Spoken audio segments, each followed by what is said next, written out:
जोरदार टाळ्यांच्या गजरात आदित्य ठाकरेजी यांचं आपण स्वागत करूया। माजी पर्यटन मंत्री आणि अर्थात तरुणांचा तडफदार आवाज म्हणून आदित्य ठाकरे यांच्याकडे पाहिलं जातं।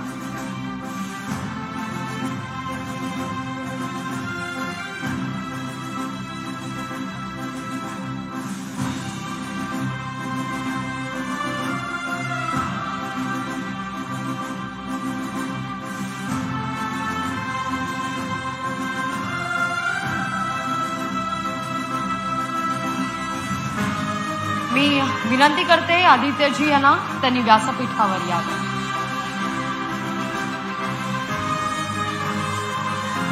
लोकशाही मराठीचे डायरेक्टर द्रुमित नायडूजी, नमा होमिओपॅथीचे डायरेक्टर डॉक्टर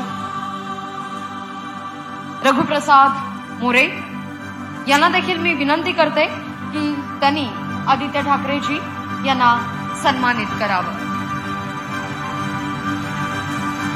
जोरदार टाळ्या, आदित्य ठाकरे यांचा सन्मान होतोय।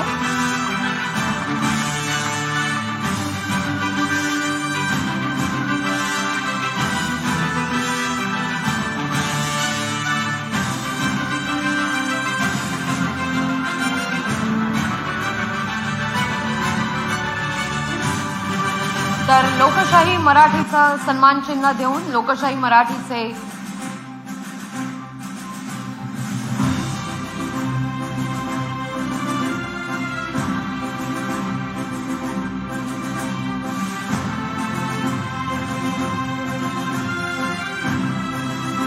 लोकशाही मराठीचा सन्मान चिन्ह आणि छत्रपती शिवाजी महाराज यांची ही प्रतिकृती देऊन आदित्य ठाकरेजी यांचा सन्मान केला जातो।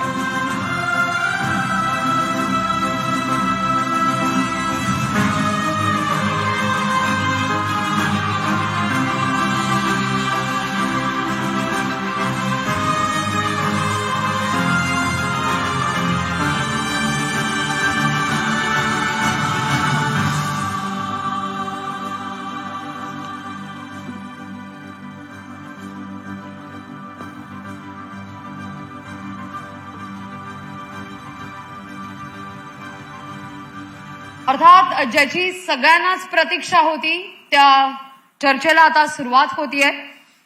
लोकशाही मराठीचे संपादक कमलेश सुतार सर संवाद साधतील माजी पर्यटन मंत्री आदित्य ठाकरे यांच्याशी, अर्थात वारसा संघर्षाचा। Please be seated. खूप खूप स्वागत आहे आदित्यजी।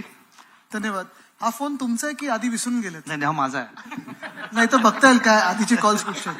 तो माझाही बघू नका अशी विनंती आहे। पत्रकारांकडे जास्त स्फोटक माहिती असते। खूप खूप स्वागत आदित्यजी तुमचं। या कार्यक्रमात तुम्ही आलात आणि तुम्ही लोकशाही संवाद या कार्यक्रमात सहभागी होताय। संवाद असा मी नाव ठेवलंय, हा डायलॉग व्हायला हवा, फक्त माध्यमांमध्ये आणि राजकारण्यांमध्येच नाही तर तो समाजात व्हायला हवा। चर्चा होईल तर गोष्टी पुढे जातील। एक संवाद आम्ही आत्ताच बघितला। तुम्ही आता आधी तुमच्या आधी राज्याचे उपमुख्यमंत्री देवेंद्रजी फडणवीस जात होते, तर तुम्ही समोरून आलात आणि ते म्हणाले की आता तुमच्यासाठी मी बेटन तुमच्याकडे देतोय। तर तुम्ही त्यांना विचारलं कुठलं बेटन देताय माझ्याकडे? तर हा संवाद खरं तर प्रेक्षकांनी तिथे मिस केला। आमच्या दोघांमध्ये हात मिळून बरोबर झालेली आहे असं हेडलाईन तुम्हालाच देतोय मी। कुठल्या प्रकारची हातमिळवणी? नाही पण एक बघा, माझा तुम्हाला प्रश्न आहे, आत्ताच जे तुम्ही जे लोक ठेवलेलं बोलायला बरोबर सीएम आणि डीसीएम यांच्यामध्ये मला ठेवलेलं आहे। ते कशासाठी ठेवलंय? म्हणजे दोघांमध्ये गोडवा वाढायला की अजून काही वेगळं समीकरण तुम्हाला बसवायचं? नक्की कशासाठी? लोकशाहीला मला सवाल ती मिसिंग लिंक आहे। सध्या नेहमी एक तो पुणे मुंबईच्या एक मिसिंग लिंकची चर्चा केली, ती मिसिंग लिंक आहात तुम्ही त्यांच्यामधली। पण आदित्यजी ही कटुता, म्हणजे आता मला खरं तर वेगळ्या मुद्द्याची सुरुवात करायची, ती आमचा विषय आजचा तुमच्यासाठी ठेवलेला आहे वारसा संघर्षाचा, त्याच्याकडे मी येतो। पण हा जो आम्ही डायलॉग बघतोय, हा जो संवाद आहे, हा राजकारणात खूप मिसिंग आहे। त्या मिसिंग लिंक सारखाच की राजकीय नेते पूर्वी एकमेकांची चर्चा करायचे, कितीही राजकीय विरोध असला तरी तो विरोध प्रत्यक्षात उतरताना दिसत नव्हता. आता मात्र म्हणजे मगाशी मी उपमुख्यमंत्र्यांना प्रश्न विचारला की बदल घडवायचा म्हणून बदलाचं राजकारण वेगळं आणि बदल्याचं राजकारण आजकाल बघायला मिळतंय. एक युवा म्हणून याच्याकडे तुम्ही कसं बघता? युवा म्हणून पण पाहतो आणि घरात माझ्या आजोबांची आणि त्या पिढीची जी नाती होती, मग भाजपातली असतील, काँग्रेसची असतील, राष्ट्रवादीची असतील, इतर वेगळ्या वेगळ्या पक्षांची असतील आणि परत देशभरात जे त्यांच्याच पिढीमधले नेते होते, ह्यांचे बघतो मी. साधारणपणे एक जाणवायला लागतं की आत्ताचं जे राजकारण आहे ते एवढं सुडाचं झालेलं आहे, एवढं बदल्याच्या माहोलमध्ये झालं आणि तुम्ही तो शब्द बरोबर वापरला, बदला. हे संवाद जो आहे, ठीक आहे, आपल्यामध्ये पत्रकार आणि राजकीय नेते, जनता आणि राजकारण हे सगळं चालू असतं, पण राजकीय पक्षांमध्ये जो संवाद गरजेचा असतो, साधारणपणे आपण बघतो आता पार्लमेंटमध्ये पण असेल किंवा विधान भवनात असेल, पहिल्यांदा दिसतं सत्ताधारी पक्ष आंदोलनावर उतरतं, पहिल्यांदा दिसतं सत्ताधारी पक्ष हाऊस बंद पाडतं, पहिल्यांदा दिसतंय की सत्ताधारी पक्ष पायऱ्यांवर येतं.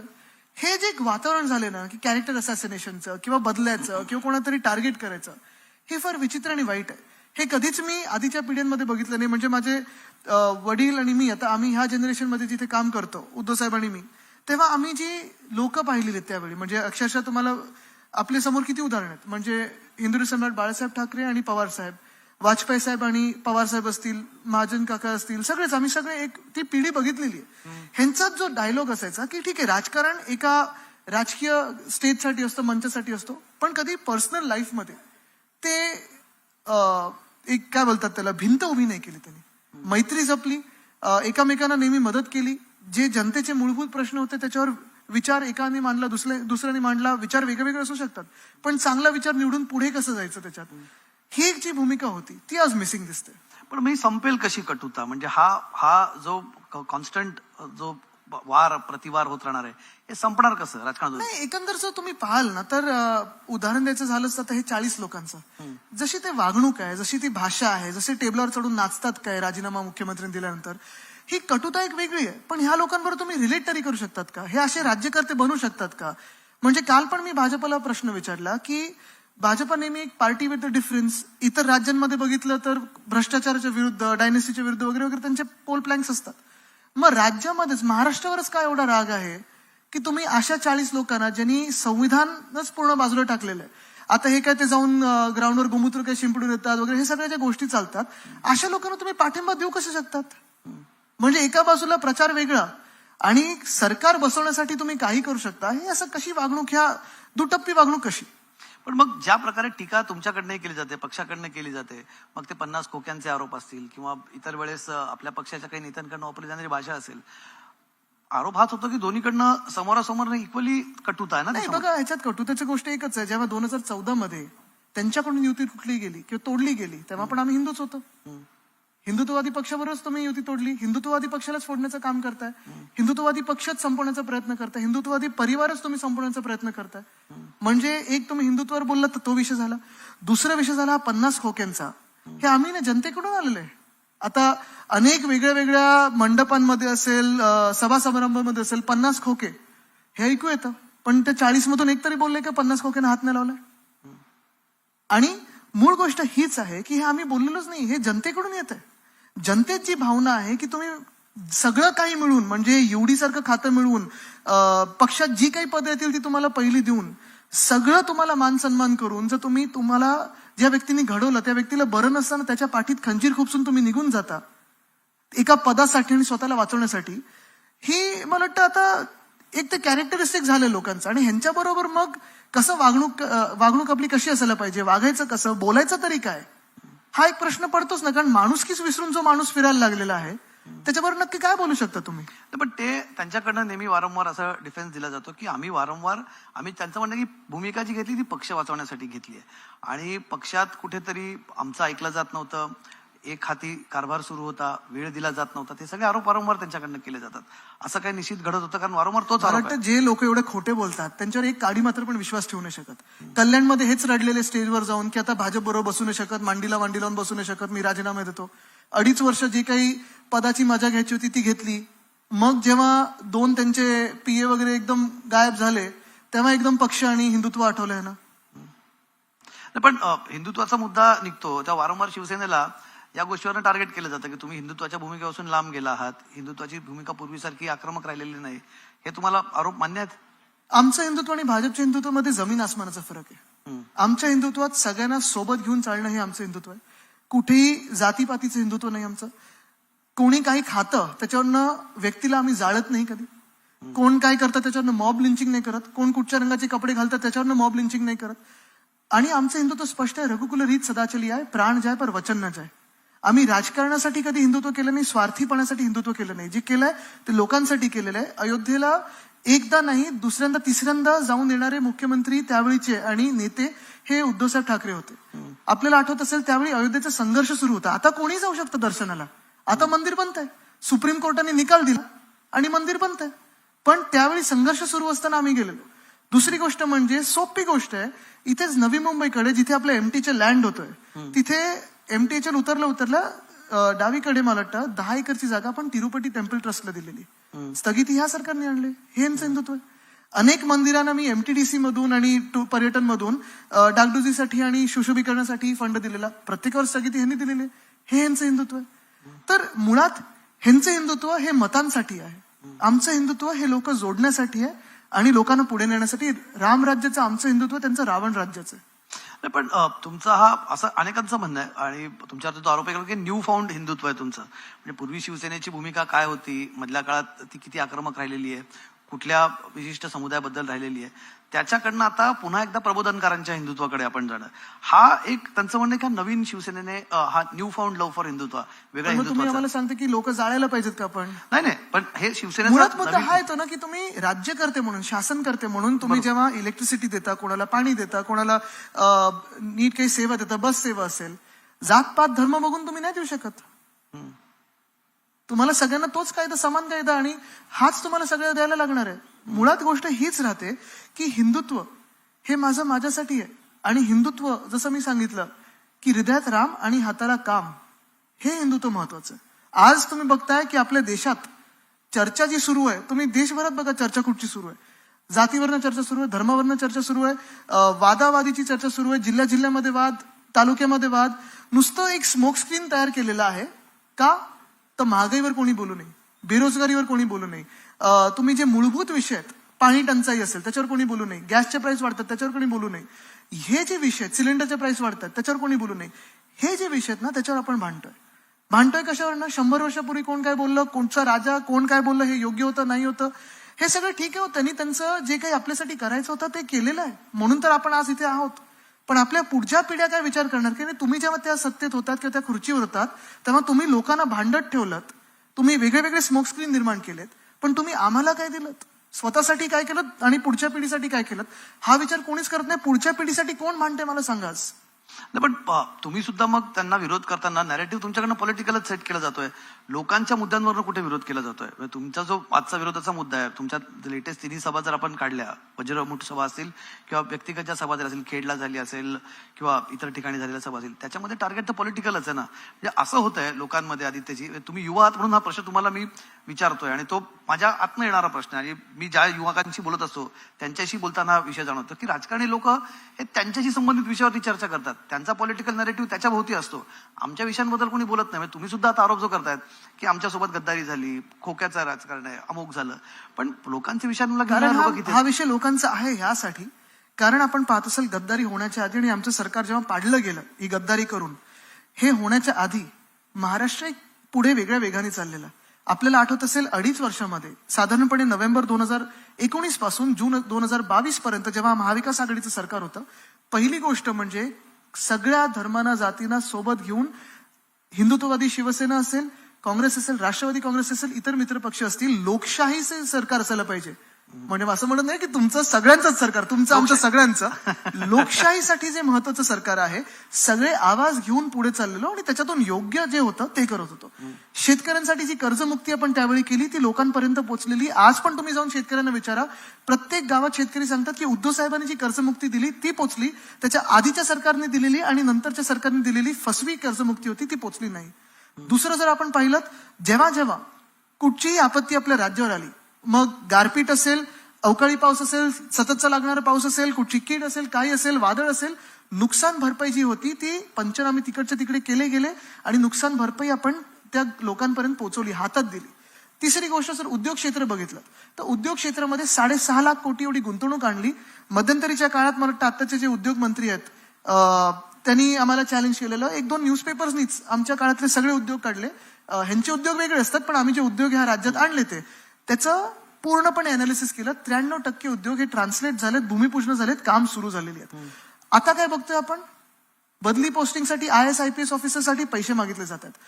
वेदांता फॉक्सकॉन गुजरातला गेले, bulk drug park, medical device park, Airbus Tata, renewable energy park, हे सगळं पलीकडच्या राज्यात चाललंय आहे, ते देखील दुसरीकडे चाललंय. आणि अजून एक सांगतो, शेतकऱ्यांचे जर तुम्ही आज हाल बघाल ना, एकदमच वाईट झालेत. म्हणजे तुम्ही पहा, तुम्ही साधारणपणे जुलैपासून आतापर्यंत अवकाळी पाऊस, सततचा लागणारा पाऊस, गारपीट जिथे जिथे झालेली आहे, थोडंसं इकडे तिकडे काही थातूर मातूर पंचनामे वगैरे केलेले आहेत. प्रशासन आपलं काम करत असतं, पण जे राज्य करते आहेत त्यांनी कुठेही नुकसान भरपाई हातात गेलेली नाही. नुसतं होर्डिंगवर फोटो आलेले आहेत, बाकी कुठेही काय झालं नाही. पण ह्याच्याही पुढे जाऊन सांगतो मी स्वतः कसा लोकांचा घेतोय. रोड स्कॅम 6,000 कोटीचा जो मी काढला, त्याच्यानंतर महापालिकेला 400 कोटी वाचवायला लागले. त्या मुद्द्याकडे मला याच्यावर तुमच्या प्रश्नामध्ये मला एक माझा उपप्रश्न तिथे होता की मगाशी तुमच्या ती देवेंद्र फडणवीस तिथे होते, ते म्हणाले इन्व्हेस्टमेंट बाहेर का गेलं, कारण हे आधीच्या सरकारने करून ठेवलं होतं म्हणून. आधीच्या सरकारने कॅबिनेट कमिटी ऑन इन्व्हेस्टमेंटच्या बैठकाच घेतल्या नाहीत. ती प्रक्रिया अशी 15 दिवसात झालेली नाही, ती प्रक्रिया आधीपासून सुरू होती, असा त्यांचा आरोप आहे. ते 14 ते 19 बोलत असतील कदाचित. नाही, ते आपल्या आता 2000 फॉक्सकॉनचा विषय त्याच्यात निघाला काय होता. की मी तेच सांगतोय, मी चॅलेंज होतोय मुख्यमंत्री जे आहेत आता, म्हणजे सीएम आणि दुसरे सीएम नाही, काय डीसीएम म्हणजे काय, डेप्युटी चीफ. हा डेप्युटी, मला वाटलं दुसरे सीएम, सॉरी. हल्ली ते वातावरण तसंच आहे. मी चॅलेंज सीएम न देतोय, मला वाटतं आत्ता पण येणार असतील, आत्ता बसूया त्यांना इथे बसू, अजून एक खुर्ची लावून. माझी तयारी आहे, प्रत्येक विषयावर आपण आज चर्चा करूया. उद्योगाविषयी घेऊया, चर्चा करूया. त्यांच्या स्वतःच्या खात्यापासून माझी चर्चा करायला तयारी आहे. माझ्या हातात कागद नाहीत, काही नाही, त्यांचं पूर्ण खातं त्यांच्यासोबत बसू द्या, चर्चा करायची तयारी आहे. तुम्ही आता दुसरा एक मुद्दा म्हणला तुमच्या भाषणात, म्हणजे तुमची भाषणं आम्ही बघतोय, म्हणजे आम्हालाही एक नव्याने आदित्य ठाकरेंचा एक नवा अवतार आम्हाला बघायला मिळतोय. म्हणजे मी हे तुम्ही अँग्री यंग मॅन, हो, तुम्हाला पूर्वी आम्ही बघितलंय. म्हणजे आम्ही जेव्हा तुमची राजकारणात एंट्री झाली, युवा सेनेपासून खरं तर तुमच्या ज्या दिवशी पहिल्यांदा प्रवेश झाला त्या दिवसापासून बघतोय, आणि तुमचा फार जो फोकस होता पूर्वी तो ऍडमिनिस्ट्रेटर म्हणून जास्ती बघितलं जायचं. पण सडनली गेल्या 8-1 महिन्यांपासून आम्ही अचानक आदित्य ठाकरे हे पायाला भिंगरीवल्यासारखे फिरतायत, सभा घेत आहेत, आणि कदाचित तुम्हाला हे बोलायला आवडेल की नाही मला माहित नाही, पण तुमच्या सभांना पूर्वीपेक्षा जास्त जो आता रिस्पॉन्स मिळतोय, तो एक हा तुमच्या नवीन ज्या अवतारामुळे आहे, की तुम्हाला वाटतं की ते लोकांमधनं येणार आहे सगळं? नाही, हे आधीपेक्षा जास्ती गर्दी होणेच निश्चित चांगले, हे मला आवडणारच आहे. पुढचे जे येणार आहेत त्यांना विचार आवडते की नाही. पण एक आहे नक्की, बघा कसं होतं, आत्ता पण जर आपण विषय बघाल तर मी उठसूट टीका करत नाही, मला राग काय येतोय. जसं मी सांगितलं की जी लूट ह्या महाराष्ट्रामध्ये सुरू झालेली, जे प्रकल्प आपल्या राज्यात 100% येणार होते, ठीक आहे ना, आता तुमचंच सरकार बसलंय, केंद्रात पण तुमचं आहे, महाराष्ट्रात पण तुमचं आहे, कधीतरी दाखवा की महाराष्ट्रावर प्रेम आहे. वेदांत फॉक्सकॉनचं महाराष्ट्रात आलं असतं तळेगावला, काही गैर झालं असतं का? बल्क ड्रग पार्क आलं असतं, गैर झालं असतं का? मेडिकल डिव्हाइस पार्क आम्हाला पण त्या 3 राज्यांना तुम्ही दिले, चुकीचं झालं असतं का? जसे ह्या गोष्टी, तसं मुंबईसाठी रोड स्कॅम जो आहे 6,080 कोटीचा, तो मी काढलेला आहे, तो महत्वाचा आहे. काल आपण बघितलं असेल, एक भलताच टॅक्स नवीन लागलाय, एका कंपनीलाच सगळ्या खडी सप्लायरनी विकायचं. 2 आठवडे या सगळ्या खडींचा सप्लाय बंद होता. काल मी पत्रकार परिषद घेतल्यानंतर मला वाटतं आज सगळ्यांनी ते बोर्ड लावले त्या कंपनीचे, आणि आता ह्यांच्याच मार्फत सगळ्यांना देणार. जे 300 रुपये पर टन जे जात होती खडी, ती आता प्रत्येक कन्स्ट्रक्शन साईटला 650 रुपये पर टन घ्यायला लागणार. ह्याचा दुष्परिणाम काय झाला, प्रत्येक जो रोड, आज गोखले ब्रिजचा आलेला आहे पेपरमध्ये की आता ते पावसाळ्यानंतरच उघडू शकणार, जे मे मध्ये करणार होते. डिलाय रोड ब्रिज होणार होता, तो देखील ह्याच कारणामुळे डिले झाला. 2 आठवडे कामच नाही होऊ शकलं.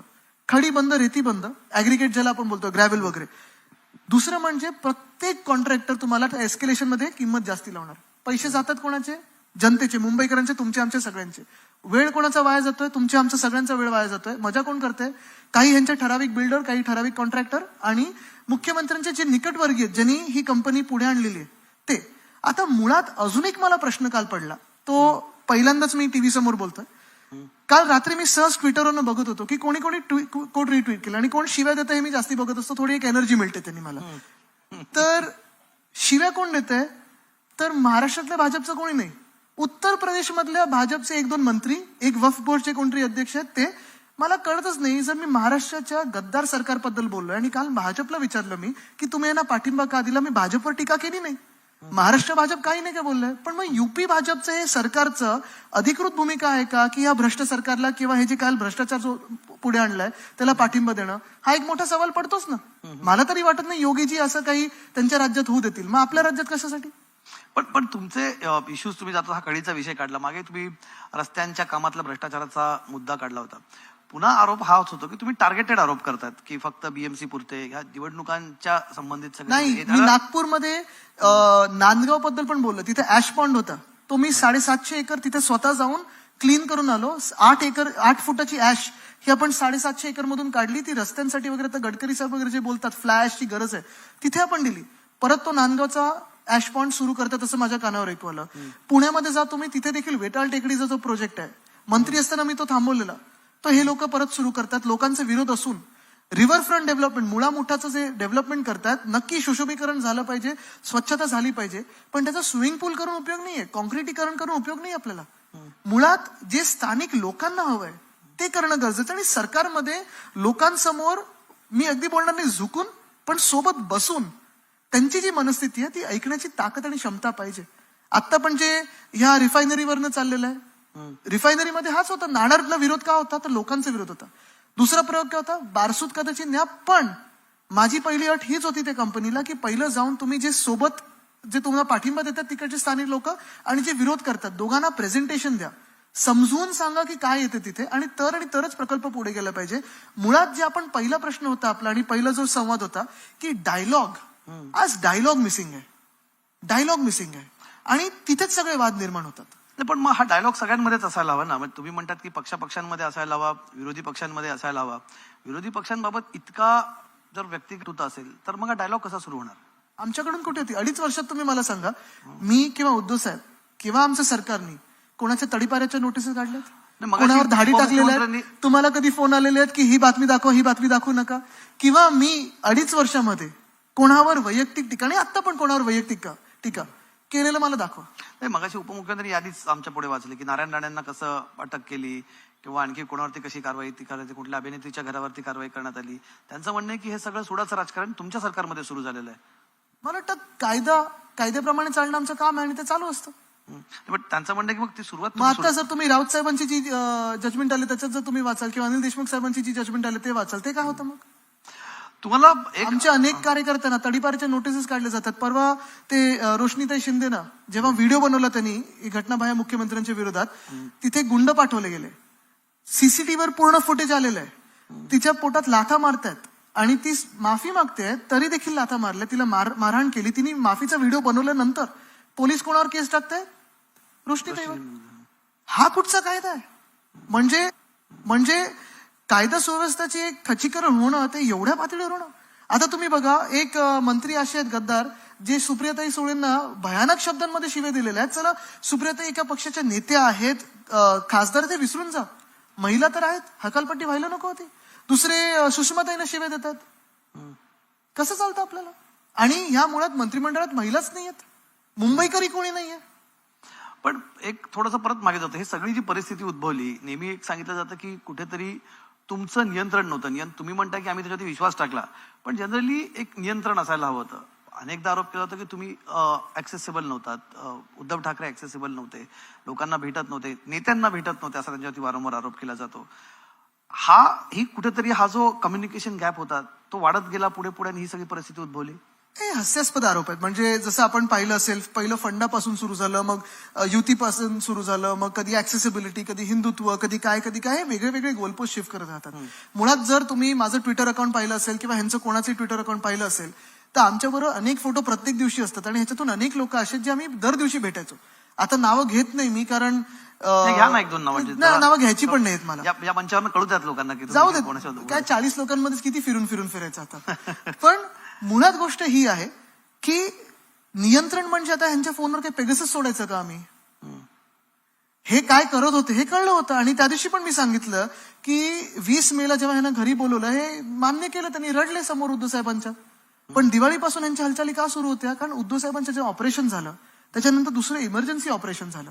आणि तो 1 महिना आमच्यासाठी परिवार म्हणून पण कठीण होता, कारण बबलमध्ये होतो. उद्धव साहेबांचं दुसरं ऑपरेशन झालेलं, जास्ती हालचाल होत नव्हती, खूप काळजी घ्यायला लागत होती. आणि त्या वातावरणात अर्थात तेव्हा उद्धव साहेब भेटू शकत नव्हते, पण मी भेटत होतो. अनेक माझे फोटोज आहेत त्यांच्याबरोबर. तरी देखील उद्धव साहेब जे जनतेची कामं होते, मग तेव्हा कोविड वाढत होता, प्रत्येक SP, कलेक्टर, CP यांना फोन करून, म्युन्सिपल कमिशनरना फोन करून नियंत्रण ठेवत होते, पालकमंत्र्यांशी बोलत होते, व्हिडिओ कॉन्फरन्सवर सगळे कॅबिनेटच्या बैठका करत होते, कुठचंही काम पेंडिंग ठेवलं नाही.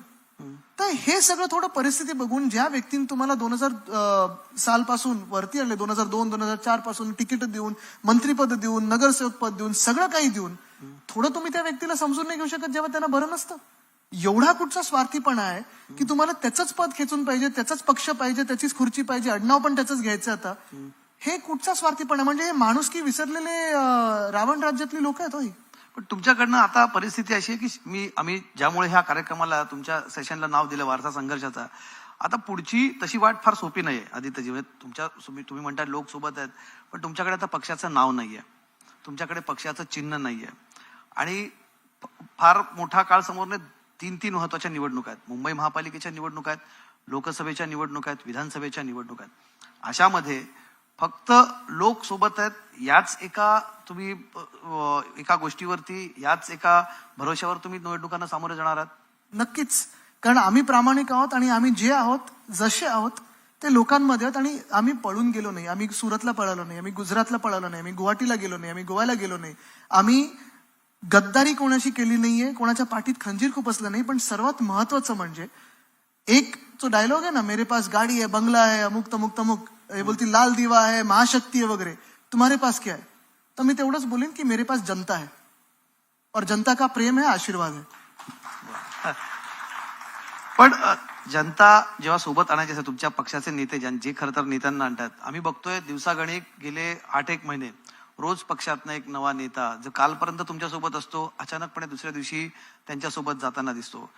ही गळती थांबत पण नाही आदित्यजी, हाही फॅक्ट आहे. काही काही ठिकाणी आम्हाला असं वाटतं की ठीक आहे, नवीन एक गलती होते ते होऊन जाऊ द्या, कारण जे स्वतःला विकून बसलेले आहेत, जे काही आमिषांमुळे असतील, काही स्वार्थीपणामुळे असतील जाणारे लोक आहेत, एकदाचे निघून गेले की तेवढ्या नवीन लोकांना संधी मिळेल, चांगल्या लोकांना संधी मिळेल.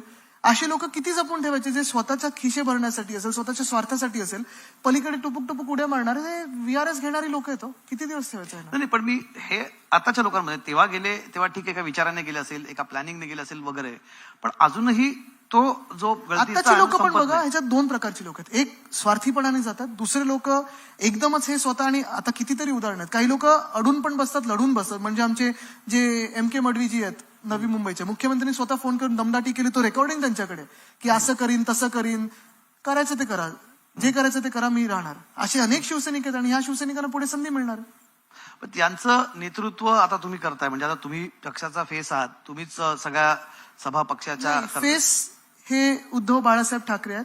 मी एक कार्यकर्ता आहे, टीम मधला माणूस आहे आणि टीम मधलं काम करतो. पण तुम्ही सभा घेतायत व्यक्तिगत, तुमचे दौरे सुरू आहेत, एक नवीन अनुभव तुमच्यासाठी आहे. हा अनुभव कसा आहे विशेष करून नेते म्हणून? कारण कालपर्यंत तुम्ही आता मला मान्य करणार नाही गोष्ट, पण तुम्ही कालपर्यंत एक सेकंड फिल्डला पण म्हणता की उद्धव ठाकरे हे पक्षाचं नेतृत्व करताय आणि तुम्ही सोबत होतात. पण आज आम्ही बघतो की स्वतः तुम्ही काही गोष्टींचा चार्ज हातात घेतलेला आहे. ही नवीन भूमिका कशी वाटते? जास्ती विचार नाही करायचा, जे काम समोर येतं ते करत जायचं. अनेकदा मला विचारलं जातं की काही तुम्ही ह्याच्यात लिहिलंय का, काही कविता झाल्यात का, काही तुम्ही डायरी वगैरे. मी म्हणलो वेळच कुठे मिळालाय. तुम्ही अगदीच कविता वगैरे लिहिणं बंद केलंय? आता फॉर्मर मिनिस्टर, फॉर्मर पोएट आणि फॉर्मर फोटोग्राफर असं. पण तुम्ही अजिबात, तुम्ही पूर्वी खूप लिहायचात कविता, तुमचे कवितांचा संग्रही माझ्या तुम्ही केला होता तयार. पण ठीक आहे, आता वेगळ्या कविता सुरू आहेत, आता कदाचित विदुराच्या कविता तुम्ही तिथे लिहितात. पण हे सगळं सुरू असताना तुम्ही महाविकास आघाडी सोबत आहात. महाविकास आघाडी तुम्ही म्हणतात वज्रमूठ आहे, पण वारंवार त्या महाविकास आघाडीतले तडे जे आहेत ते काही ना काही रूपाने समोर येत आहेत. महाविकास आघाडीतल्या प्रत्येक पक्षाकडे किंवा एकमेकांकडे एक थोडंसं काय संशयाने बघितलं जातं, कोण काय भूमिका घेईल. हे का होतंय महाविकास आघाडीमध्ये? आपण बघतोय आमच्यामध्ये कोणावर संशय नाही, आम्ही सगळे एकत्र आहोत, चांगलं काम करत आहोत, सभा मोठ्या होत आहेत. आपण बघतोय सभेला जो प्रतिसाद आहे. आणि वज्रमूठ जी असते ती 5 बोटांची असते. 5 बोटं, ह्याची लांबी, ह्याची रुंदी ही वेगळी वेगळी असते. तर जे काही ताकद असते ही पूर्णपणे 5 बोटांची एकत्र आली, वज्रमूठ झालेली. आणि आम्ही महत्वाची गोष्ट म्हणजे ही काय एकामेकांसाठी नाही आलो, ही संविधानाच्या रक्षणासाठी आलो. संविधान जे आहे, डॉक्टर बाबासाहेब आंबेडकरांनी जे संविधान आपल्या देशाला दिलंय, तुम्ही लिहून घ्या. जर हे सरकार परत बसलं तर हे संविधान बदलतील. ही भीती आज लोकांमध्ये आहे आणि लोकशाही आपल्या देशातून संपलेली आहे. हे जग जाहीर करायचं बाकी राहिलेलं ते त्या दिवशी करतील. नाही, पण बघा ना, अजित पवारांची चर्चा झाली आता मधल्या काळामध्ये की अजित पवारांचं काय सुरू आहे. त्यांनी अर्थात येऊन स्वतःच त्यांचं क्लॅरिफिकेशन दिलं, पण तरी सुद्धा ही चर्चा काही थांबताना दिसत नाही. कारण पुन्हा सुप्रीम कोर्टाचा निर्णय येऊ शकतो. त्या निर्णयाच्या पार्श्वभूमीवरती नव्याने आमदार लागतील, ते येतील कुठून? शिवसेनेतनं आता मेजॉरिटी आमदार गेलेले आहेत, मग ते राष्ट्रवादीतनं आणायचे का, काँग्रेसमधनं आणायचे का, ही चर्चा सुरू आहे. आता चर्चा कशावर होऊ शकते? त्या बॅटनवरनं पण चर्चा होऊ शकते, जे आपण बाहेर बोललो ते. पण काय आहे की मुळात एकच आहे महत्वाचं, की आम्ही लढतोय कशासाठी. हे आपण सर पाहाल तर आम्ही लढतोय तुमच्या आमच्या सर्वांच्या आवाजासाठी. आज जे देशात वातावरण आहे ते एवढं भीतीदायक झालेलं आहे की जो कोणी सत्तेच्या सोबत उभा राहतोय त्याच्यावर केसेस टाकले जातात, धाडी टाकले जातात, त्यांना पक्षातून फोडण्याचा प्रयत्न होतोय, मग निर्माच्या वॉशिंग मशीन मध्ये टाकलं जातंय. पण हे सगळं होऊन जो सत्तेसोबत उभा राहतो त्याचा अंतमध्ये विजय होणार, शेवटी विजय होणार, हे आम्हाला माहिती आहे आणि आम्ही जनतेसाठी लढत आहोत. तुमचाही मुद्दा निघतो बऱ्याच. म्हणजे मधल्या काळामध्ये जेव्हा तुमच्या भोवतीही काही आरोपांचं जाळं विणण्यात आलं होतं, तुम्हाला सोशल मीडियामधून टार्गेट केलं जात होतं, तुमच्यावरती आरोप केले जात होते. मला व्यक्तिगत हा प्रश्न आदित्य ठाकरेंना विचारायचा आहे. तुमचं तेव्हा वय 30 असेल, माझ्या मते आज 32 आहे, 2 वर्षापूर्वीची घटना असेल. एक 30 वर्षाच्या युवकासाठी राजकारणात जो नवीन आहे, काहीतरी स्वप्न घेऊन आलाय, हे सगळं होत असताना तुमच्या मनात नक्की काय चालू होतं तेव्हा?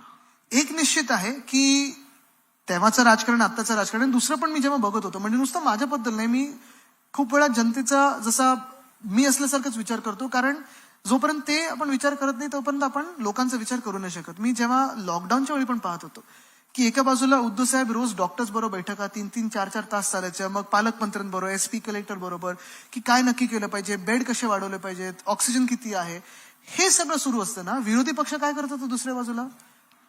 मंदिरं उघडा, धर्मस्थळ उघडा, आता हे उघडा, हे चालायला पाहिजे, हे का नाही करत, इथे आंदोलन करा, रेल्वे स्टेशन करा. अरे पण सगळे आपण कशासाठी काम करतोय? जीव वाचवण्यासाठी.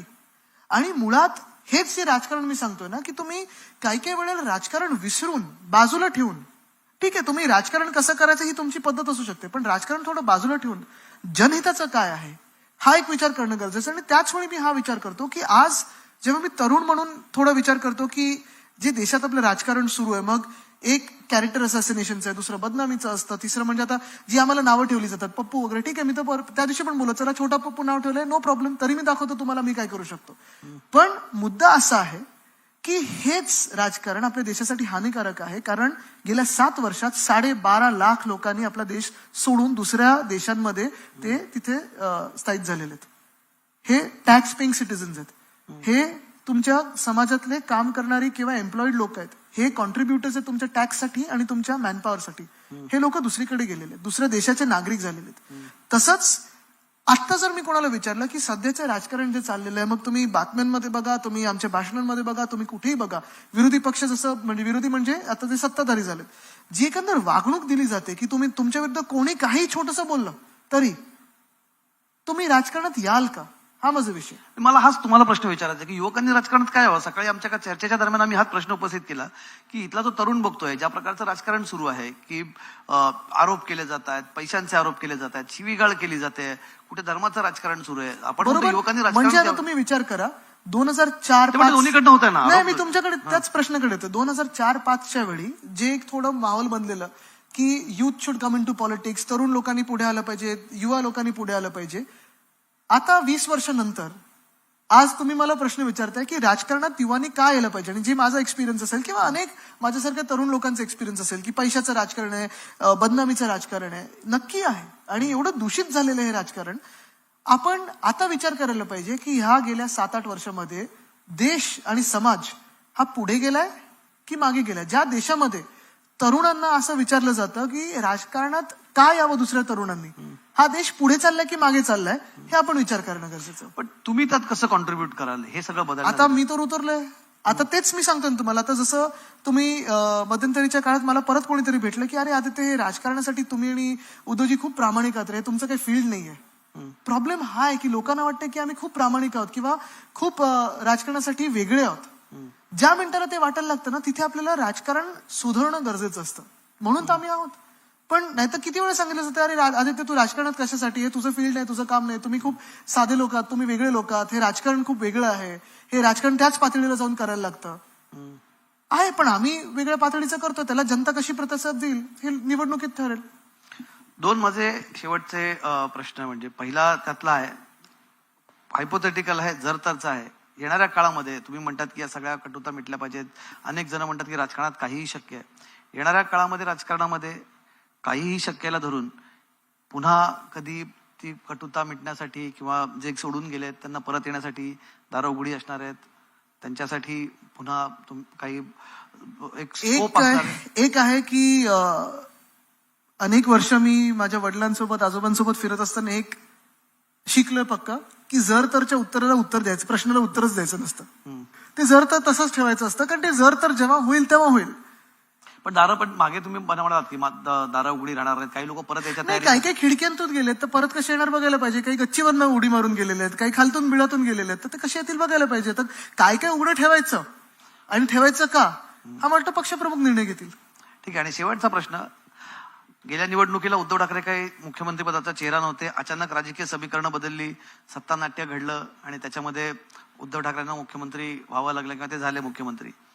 24 साठी उद्धव ठाकरे पुन्हा मुख्यमंत्रीपदाचा चेहरा असतील की आदित्य ठाकरे त्यात आपली हॅट आता रिंगमध्ये टाकणार आहेत? हॅट कुठे माझी?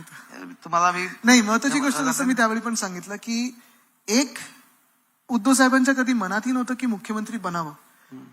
त्या परिस्थितीत ते बनले आणि आपण पाहतोय की जगात जेव्हा कोविड काळ होता तेव्हा जगाने कौतुक केलं आपल्या महाराष्ट्र मॉडेलचं. अक्षरशः WHO पासून सगळ्यांनी केलं. धारावी मॉडेल असेल, महाराष्ट्र मॉडेल असेल, त्यावेळी उद्योग जेवढे आपले कोविडच्या काळात देखील महाराष्ट्रात आले, किंवा शेतकऱ्यांना जी मदत झाली, प्रशासन चालतं कसं, हे एक मॉडेल त्यांनी 2.5 वर्षात दाखवलेलं आहे. अजूनही मी बघतो अनेक अधिकारी असतील, IAS असतील, IPS असतील, अधूनमधून मेसेज करत असतात, आठवण करत असतात, कम्पेअर करत असतात, लोकही कम्पेअर करतात. आणि म्हणून अजूनही मनात प्रत्येकाच्या आपण पाहत असाल अनेक वेळा मला लोक सांगत असतात की उद्धव साहेब जर आज असते तर हे असं नसतं झालं, उद्धव साहेबांनी मुख्यमंत्री बनायला पाहिजे. ही एक गोष्ट आहे. आता राहतो प्रश्न दुसरा की माझं काय. मी एक टीम मध्ये काम करणारा व्यक्ती आहे. आम्ही महाविकास आघाडी म्हणून पुढे जात आहोत. जर तरचं उत्तर कधीही देत नाही. पहिलं माझं तुम्हाला एक विनंती असेल, पुढे जे येणार आहेत त्यांना विचारा निवडणुका कधी लावतात, मग बाकीची उत्तर आपण देऊ. त्यांना नक्कीच विचारावी. पण नाही, तुम्हाला काय पॉलिटिकल अम्बिशन्स आदित्य ठाकरेची? कमान तुम्ही थोडंसं पॉलिटिकली करेक्ट आणि डिप्लोमॅटिक उत्तर देण्यापेक्षा तुम्हाला नाही वाटत मुख्यमंत्री व्हावं राज्याचं? मला वाटतं हे देशाला किंवा आता महाराष्ट्रात घटनेला पकडून पहिलं कोणीतरी मुख्यमंत्री पाहिजे, घटनाबाह्य मुख्यमंत्री नको. महाराष्ट्राशी प्रामाणिक असणारा आणि ज्या व्यक्तीने आपल्याला घडवलं त्याच्याशी प्रामाणिक असणारा व्यक्ती पाहिजे. जो व्यक्ती ज्यांनी ज्याला घडवलं त्याच्याशी प्रामाणिक नाही राहू शकत, तो इतरांशी काय प्रामाणिक राहणार? आणि हा भाजपला पण तेवढाच धोका आहे. जे आमच्याशी केलं ते उद्या वरच्या पदांसाठी हे करू शकतात. मूळ गोष्ट हीच आहे की काम करण्याची आवड, म्हणजे नुसतं काम करणं म्हणजे घराघरा फिरणं नाही, काम करणं, लोकांची मदत करणं, त्या भावनेनी, चांगल्या भावनेनी काम करण्यासाठी व्यक्ती तिथे पाहिजे. जी जनता ठरवेल आणि लोकशाही ठरवेल ते होईल. येणाऱ्या काही दिवसांमध्ये निकाल अपेक्षित आहे सुप्रीम कोर्टाचा. अनेक शक्यता वर्तवल्या जातात राजकीय वर्तुळामध्ये, खूप जोरजोरात स्पेक्युलेशन्स आहेत की महाराष्ट्रात पुन्हा नव्याने काही राजकीय घडामोडी होऊ शकतात. तुमच्या कानावरती काय अशा घडामोडी येत आहेत? तुमचे काय इन्फॉर्मेशन आहे? नाही हो, काहीच नाही त्याचं माझं.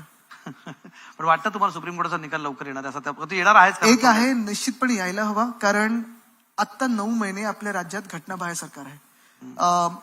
हे कधीही राजकारणात एवढं घाणेरडं वातावरण झालं नव्हतं. अनेक लोक पक्ष बदलून जातात, दुसरीकडे जातात, पण त्यांना निवडणूक लढवण्याची, म्हणजे राजीनामा देऊन निवडणूक लढवण्याची थोडी शरम आणि थोडी हिंमत असते. आता हे दोन्ही मला दिसत नाही.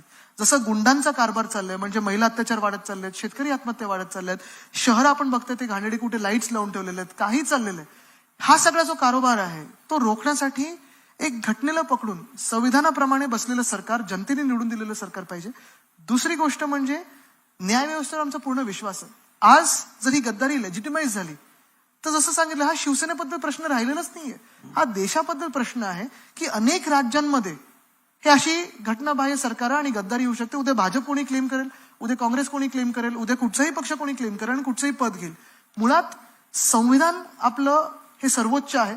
संविधानाचं पूजन करून जे सरकार बसेल ते बसणं गरजेचं आहे आणि त्यासाठी न्याय जो अपेक्षित आहे त्याच्यावर आमचा पूर्ण विश्वास आहे. मी तुम्हाला एकच मुद्दा, खरं मला इथे संपायचं, पण तुम्ही आता हा मुद्दा उपस्थित केला म्हणून तुम्ही म्हणतात की अशा इतर आपला राज्यात शेवटचा प्रश्न 6 प्रश्नांपूर्वी होता. नाही, कारण काय तुम्ही मला थोडेसे तुम्ही विधानभवनात interview- देऊ शकता. तुम्ही मग आमच्या पक्षातून आम्ही प्रश्न विचारायला सांगू. नाही काय ही ऑफर आहे की हा नाही, लोकशाही सल्ला आहे, आहे? म्हणून मी सांगतो. म्हणजे हा प्रश्न का तुम्ही म्हणतात की इतर राज्यातही अशी परिस्थिती निर्माण होऊ शकते, पण बघा कर्नाटक सारख्या राज्यामध्ये जिथे काँग्रेस स्ट्रॉंग आहे तिथे उलटं घडतंय. तिथे भाजपचे माजी मुख्यमंत्री, भाजपचे माजी उपमुख्यमंत्री चाललेत तिथे उलट्या प्रकारे. बरोबर ना. पण एक तुम्हाला सांगतो, तिथे फोडाफोड नाही केली काँग्रेसने. हा तिथे रितसर राजीनामा देऊन दुसऱ्या पक्षात जाऊन निवडणूक लढवण्याची ताकद आणि हिंमत त्यांच्यात आहे. इथे ती लाज पण नाही ना हिंमत आहे.